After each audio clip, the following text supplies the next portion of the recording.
물가 상승률이 100%가 넘어가거나 100%에 육박한 경우가 많이 있습니다. 물가 상승률이 100%가 넘어간다는 거는 1년에 물가가 이제 2배씩 오른다는 거죠. 미국은 달러를 발행을 하면은 거기서 이제 부가 생기는 겁니다.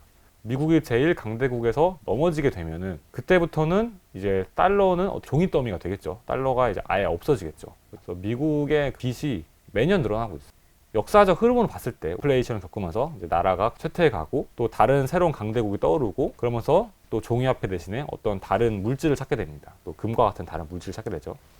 항상 그러한 패턴이 반복이 되어 왔습니다. 종이화폐로 인한 초인플레이션을 겪고 난 이후에는 다시 새로운 어떤 물질을 찾습니다. 그걸 이제 경화라고 하거든요. 어떤 물질에 연동된 화폐라고 해서 경화라고 하는데 그 경화를 찾게 되죠. 대표적으로 이제 금이 있겠죠. 근데 또 다시 금으로 갈 것이냐 라고 했을 때는 구독, 좋아요 부탁드립니다. 안녕하세요, 대표님. 네, 안녕하세요. 네, 간단하게 자기소개 한번 부탁드립니다. 안녕하세요. 저는 서대호라고 합니다. 저는 이제 다겸 주식회사라는 인공지능 빅데이터 솔루션을 판매하는 회사의 대표를 역임하고 있고요. 이런 4차 산업혁명 관련한 AI나 빅데이터, 블록체인 이런 거에 관심이 많아서 공부를 꾸준히 하고 있고 현재 이제 연대 정보대학원 또 박사과정을 수료한 상태이기도 합니다. 초인플레이션이 나타나는 국가들이 많다. 그 부분에 대해서 한번 말씀 부탁드립니다. 이제 우리나라도 사실은 뭐 물가 상승률이 높다. 그리고 뭐 슈퍼에 갈 때마다 뭐 우유값이 오른다, 계란값이 오른다 뉴스에 많이 나오고 있긴 한데 사실은 이제 우리나라는 굉장히 선진국이기 때문에 우리나라에서 발생하는 인플레이션은 되게 우스운 수준으로 다른 개발도상국들이나 중진국들에서는 엄청난 인플레이션, 초인플레이션이 발생하고 있습니다. 그래서 저희가 이제 흔히 축구를 잘하는 메시의 나라로 알고 있는 아르헨티나라던가 또 튀르키예, 터키 이런 나라들은 물가 상승률이 100%가 넘어가거나 100%에 육박한 경우가 많이 있습니다.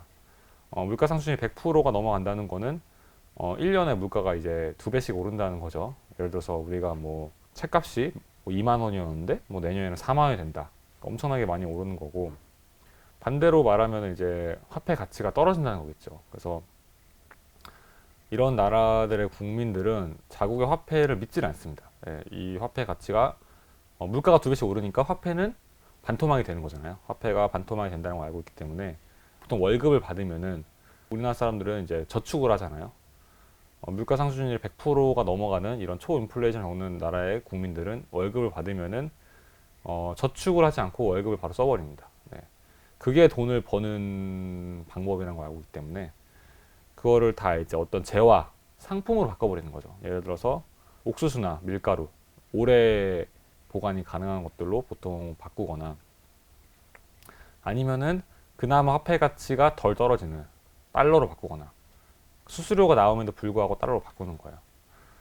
아니면 최근에 이제 비트코인으로 바꾸고 있죠. 그래서 이게 되게 기현상이 발생을 하는데 사실 비트코인 가격이 최근에 많이 오르고 있지만은 연초에 굉장히 비트코인 가격이 많이 떨어졌을 때가 있었단 말이에요. 그래서 국내 원화로는 한 2,100만 원 아래까지 떨어졌던 굉장히 저점을 형성했었을 때조차도 이런 튀르키예 같은 국가에서는 비트코인 가격이 자국 화폐 가격으로는 신고점을 갱신하고 그랬습니다. 그만큼 그 나라 국민들한테는 인기가 좋았던 거죠. 그냥 내가 튀르키예 화폐를 가지고 있을 바에야 다른 국가들보다 비트코인 가격이 50% 이상 비싸더라도 그냥 비트코인을 사버리는 거죠. 그런 기현상이 발생을 하기도 했습니다. 그 달러의 무제한 발행이 이제 가능해졌고 사실은 이제 그냥 종이만 찍어내면은 미국은 부가 생기는 거죠. 그러니까 사실은 이 경제를 지탱하기 위해서 뭔가 생산을 해서 수출을 하는 게 아니라 미국은 그냥 달러를 발행을 하면은 거기서 이제 부가 생기는 겁니다. 사실은 이게 가능한 이유가 미국이 세계 1강대국이고 달러가 이제 기축통화라고 세계적으로 통용이 되기 때문에 다른 국가들이 그걸 인정해 주기 때문에 가능한 거거든요. 근데 만약에 그거를 다른 국가들이 인정해 주지 않거나 미국이 제일 강대국에서 넘어지게 되면은 그때부터는 이제 달러는 어떻게 보면은 종이 더미가 되겠죠. 달러가 이제 아예 없어지겠죠. 그래서 뭐 사실은 지금 이러한 뭔가 기류 변화가 조금씩 보이고 있습니다. 예를 들어서 원래 이제 각 나라들마다 외환 보유고라는 게 있죠. 그러니까 자국 화폐 이외에 다른 것들을 보유하게 됩니다. 달러라든가 뭐 엔화라든가 위안화라든가 뭐 금이라든가. 이 외환 보유고의 원래 절대 다수가 달러였었죠. 사실 지금도 다수는 달러입니다. 하지만 그 퍼센테이지가 정말 빠르게 줄어들고 있고요. 대략 10년 전에는 외환 보유고 세계 평균이 약 70%가 달러였는데 현재는 그게 60%로 떨어졌습니다. 거의 10년 만에 이제 외환 보유고의 약 10%가 줄어들었습니다. 달러의 보유고가. 달러 대신에 뭐 위안화나 뭐 금, 최근에 비트코인도 많이 보유하고 있죠. 이런 것들로 많이 이제 대체를 하고 있고. 그리고 이제 뭐 예전에는 달러로 모든 걸 교육을 했던 나라들이 이제 다른 걸로 이제 교육을 하고 있습니다. 예를 들어서 뭐 러시아나 뭐 중국 이런 미국과 어떻게 보면 약간 냉전 관계인 적대적인 관계인 국가들은 이제 달러로 거래를 안 합니다. 예, 뭐 오일을 사거나 할 때 위안화나 아니면 러시아 화폐로 자기네끼리 거래를 하고 있습니다. 그래서 달러의 그 교역 비중도 점점 줄어들고 있고 또 이제 가장 심각한 거는 이제 국가 채무입니다. 그래서 미국의 그 빚이 매년 늘어나고 있어요. 그래서 미국은 매년 무역 수지 적자를 보는 나라인데요. 단 한 번도 흑자를 보인 적이 없습니다. 그래서 항상 수입이 수출보다 많고 그 때문에 항상 마이너스를 기록하는 나라이기 때문에 항상 빚이 더 쌓입니다. 그래서 그 빚에 대한 뭔가 한도를 의회에서 두는데요. 국가 부채 한도 뭐 이런 거를 이제 의회에서 나름대로 법을 제정하고 있는데 그거를 항상 이제 넘어가기 때문에 그 부채 한도를 매년 또 늘리고 있거든요. 예, 왜냐면 그걸 부채 한도 늘리지 않으면은 디폴트가 될 수 있기 때문에 그 디폴트라는 걸 숨기기 위해서 어떻게 보면 부채 한도도 계속 늘리고 있고.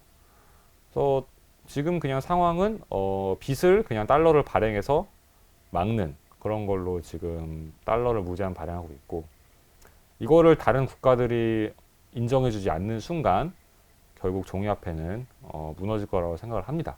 특히 어떤 큰 금융위기가 왔을 때 달러의 무제한 발행이 항상 시현됐었군요. 예를 들어서